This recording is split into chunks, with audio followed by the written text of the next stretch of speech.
So today I was thinking and want to talk to you about why I decided to step out of my home service business and why you should too.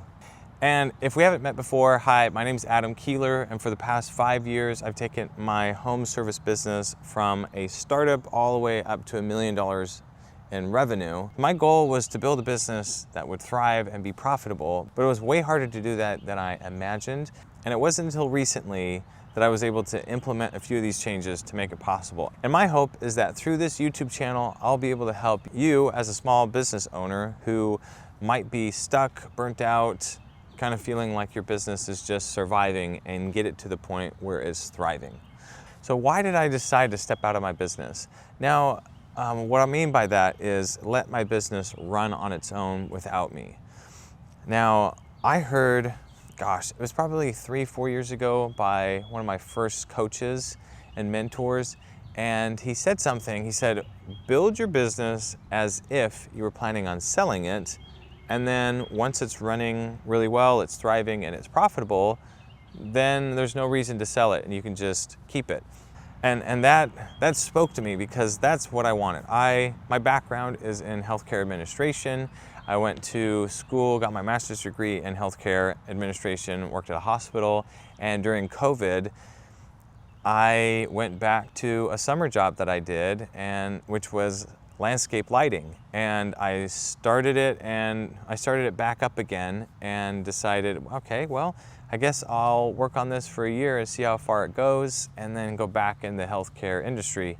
And it ended up going really well, and I talked to my wife and she said, I really like this a lot better than your healthcare job, so let's just stick with it. So I did that, and every year we doubled. We started at 75,000 in revenue, and then we went to 150, then we went to 300, and then we went to it was like 700, and then we went up to $1 million. And the bigger it got, the more I kept thinking about that statement of build your business as if you were going to sell it.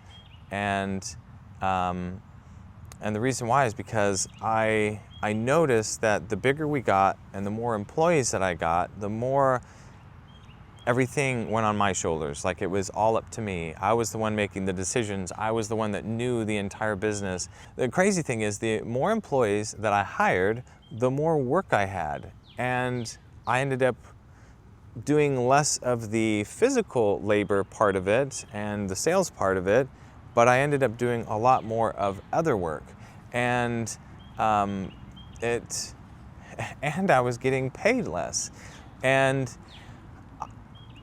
stepping out of the business was hard, and it was a lot harder than I thought it would be. But I knew that if I kept at it, that I would actually have a business, because it reminded me of the landscape lighting business that I did over the summers. And this guy had his business for like 18 years, and it was literally him doing everything. He was the sales guy, he was the owner, he was the office person, he answered the phone calls, he ran payroll, he did invoicing, he did it all. The only thing he didn't do was the labor part.